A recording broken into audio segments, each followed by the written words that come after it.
Being a college student is pretty much like being in an apocalypse. If you don't see the connection, I'll explain it to you. If you're not a college student and you don't really quite grasp the concept of the survival of the fittest in college, I'll break that down for you too. First off, let's go with the understanding that when you graduate from college and you're trying to get a job, it's getting to the point that it doesn't matter what your bachelor's degree in, as long as you survive the 4 years of hell to get it. That's pretty much all that matters. That's all they really care about. Because that right there just shows that you're awesome.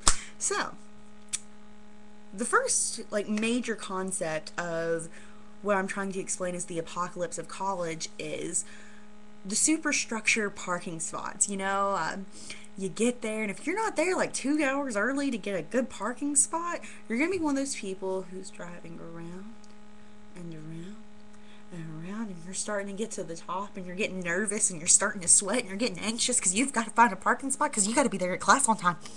And you're starting to freak out, and you're thinking about parking in odd places, like trying to wedge your huge Hemi truck in between, two cars that spot's only really meant for a motorcycle to fit in, and you're thinking about parking behind cars, like, oh, maybe their classes are longer than mine and they won't notice.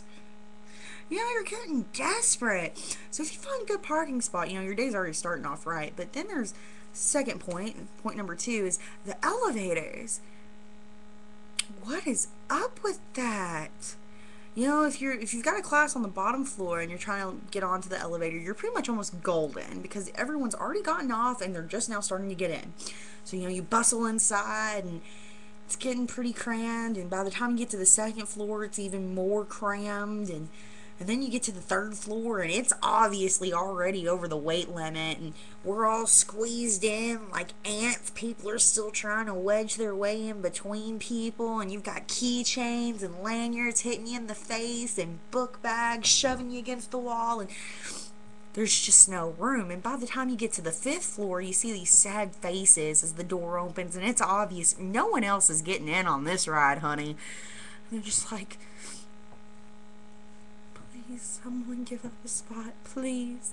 And you got little Jessica with a broken leg in a wheelchair. And, excuse me, would you mind? Would you mind getting off so I can get in here? You see, I'm in this wheelchair and I've got this broken leg. No, little Jessica, not my fault you got drunk at a frat party and fell in a dirt hole. Not my problem. This is my education, and this is survival of the fittest. And you keep on going, and you get to where you've got to go. Point number 3 is the classes. You've got to be there on time to get a good seat. If you're not there on time to get a good seat, you're pretty much screwed. You're going to end up having one of those crappy seats next to the stoner kid who's only going to school to start his enterprise of drug lordness.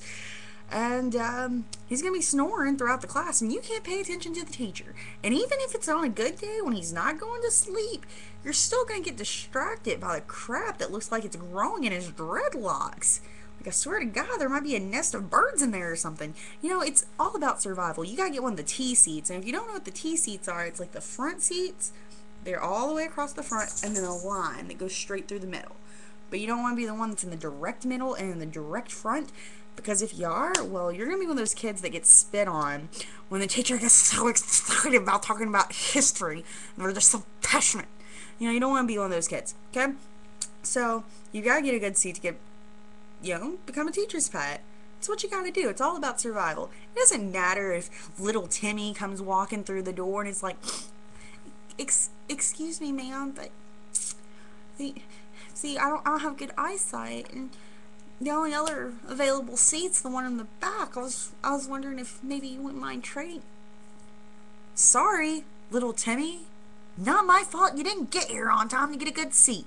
Go get some eyeglasses and have a good day. So, point number 4 is the food they expect college students to survive off of.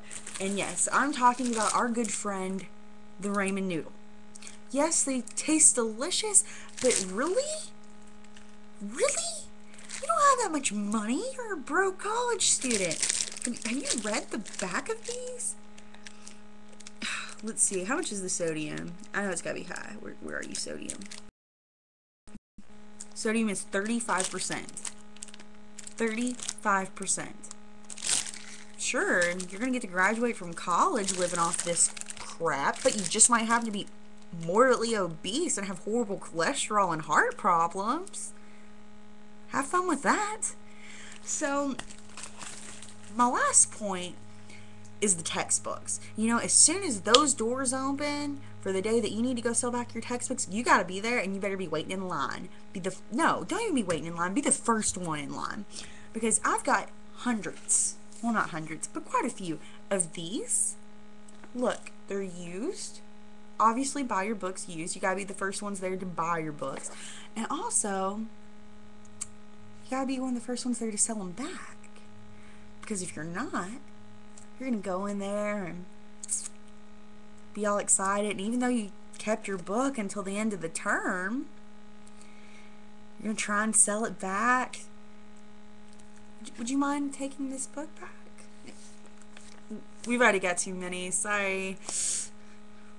What do you mean you've already got too many? I paid $150 for this book. What do you mean you won't take it back? I'm sorry, but I'll buy it from you for like $2 or something to line my bird cage. Would that be cool? No. See, college is all about survival. Survival of the fittest.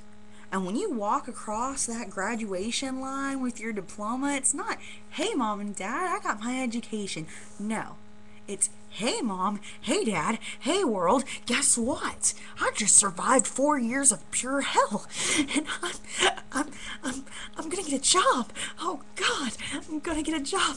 It's gonna be a real job, and I'm gonna have to live in dorms anymore and live off ramen noodles, and capitalism take over my life with the bookstores, and no more elevators and fighting people for seats, and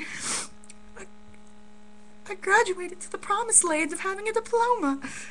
That's how college is like an apocalypse. So, hope you enjoyed that little rant. Either way, have a good evening, folks. Thanks.